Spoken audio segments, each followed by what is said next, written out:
이 사태를 한동훈 법무부 장관은 어떻게 보는지도 궁금합니다. 어제 한마디 했다는데 들어보시죠. 지금 선거 공작의 실체가 드러나고 있어요. 법무부 장관으로서 입장이 뭔지 한번. 이런 가짜뉴스 유포라든가 선거 공작 같은 것이 처벌받지 않고 넘어가니까 정치 경제적으로 남는 장사가 되고 반복되는 거라고 생각합니다. 가짜뉴스 선거 공작 처벌을 안 하니까 이게 남는 장사가 된다 이런 말 한 겁니다. 예를 들어 정혁진 변호사님 뭐 특정인을 거론해서 너무 좀 죄송하긴 한데 김규미 의원이 이제 청담동 술집 같은 거 가짜뉴스 했는데 마땅한 처벌은 아직 없잖아요. 그러니까 김규미 의원은 굉장히 남는 장사가 된 거잖아요. 그 해당 뭐 인터넷 매체도 그러고 뭐 후원금도 많이 받고 국회의원 후원금 뭐 마감 순위가 1, 2순위 안에 든다면서요. 그러니까 굉장히 지금까지는 남는 장사예요. 만약에 처벌이 된다면 얘기는 다룰 수 있겠지만. 그런데 이거를 청담동하고 비교할 수가 없죠. 그렇죠. 비교 불가능하고 사실 우리 국민들한테는 트라우마가 있어요. 어떤 트라우마가 있습니까? 병풍 사건이 있었잖아요. 김대엽 병풍 사건, 이회창 당시 후보의 아들 병역 비리 의혹을 제기했던 허위 인터뷰죠. 나중에 병역 비리가 없었다는 것이 확인이 됐는데 결과는 끝났어요. 근데 그때 연루가 됐던 사람이 누구였습니까? 김대엽만 지금 이야기하고 있는데 그 민주당에서 서른 의원이 있었잖아요. 서른 의원이 형사처벌 받았어요. 명예훼손죄와 공직선거법 위반죄로. 이러니까 사실은 이건 공작한 거거든요. 그렇지 않습니까? 멀쩡한 사람, 멀쩡한 후보의 아들을 아주 이상한 사람 만들어가지고 병역을 기피한 아주 그 범죄자같이 이렇게 만들어가지고 그걸 보면 우리나라에서 제일 그 한 게 조국 때 그 많이 사람들이 그 문제가 됐던 것이 학교잖아요. 학교만큼 문제가 파장이 컸던 게 병역이잖아요. 그 부분 가지고 해가지고 결국은 선거가 어떻게 됐을지 모를 그 선거가 돼버렸단 말이죠. 그런데 이게 한 번도 아니고 두 번째 이런 일이 또 벌어졌다라고 하니까 한 번 어떻게 넘어갈 수 있을지 모르겠는데 또 이랬다? 여기에 대해서 국민들이 어떻게 납득을 할 것이며 만약에 수사를 통해 가지고 민주당 국회의원 중에 누구라도 한 명 그 연루가 된 것이 밝혀지게 되면 그 뒷감당을 어떻게 할 것인가 이런 부분들에 대해서는 굉장히 조심스럽지만은 엄정하게 아주 신중하게 그다음에 확실하게 이거는 밝혀내야 되는 것이 아닌가 저는 그렇게 생각이 듭니다. 네. 자, 아직은 김만배 씨와 신학님 전 언론노조 위원장 간의 금전 거래만이 좀 확인된 상황이고 그 위에 무슨 정당 인사와 관련된 뭐 연관성은 아직은 없다라는 말씀도 다시 한번 드리겠습니다.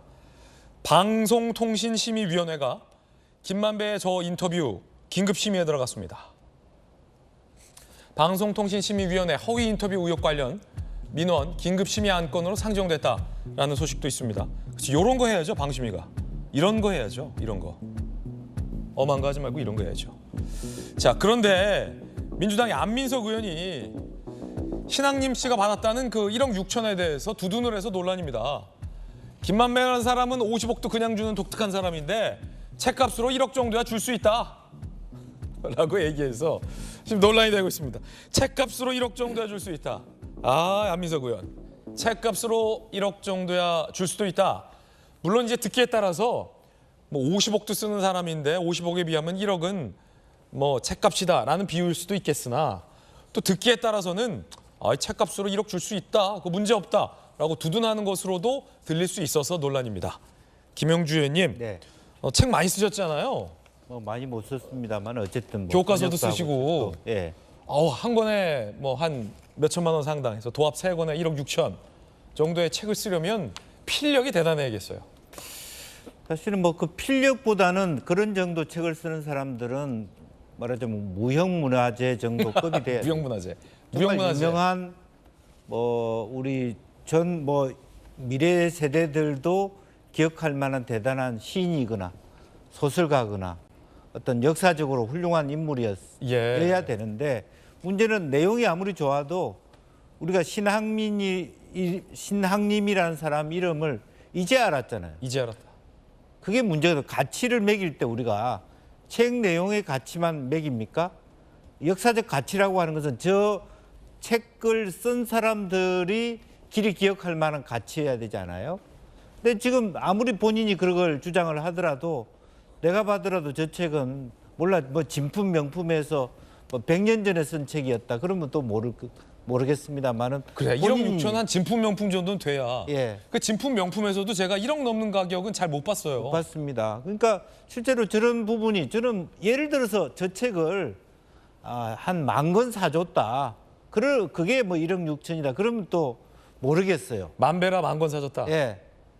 한 권에 얼마씩. 그러면 그게 숫자적으로 아, 낮아지잖아요. 잠시만요. 네. 저기 한 권에 한 15,000원, 16,000원 정도라면서요, 정가가. 예, 예. 근데 1억 6천을 줬으니까 정확하게 책값이 10,000배군요. 예.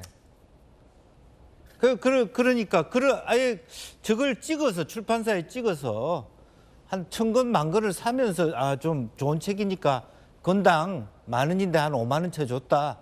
그런 정도로 머리를 써야 되지 않습니까? 근데 너무 쉽게 저런 거래를 했다. 이제 그런 것도 얼마나 급했으면 그런 생각도 들고요. 또 얼마나 저분들이 허술한가 하는 것도 생각이 되는 그런 대목입니다. 예.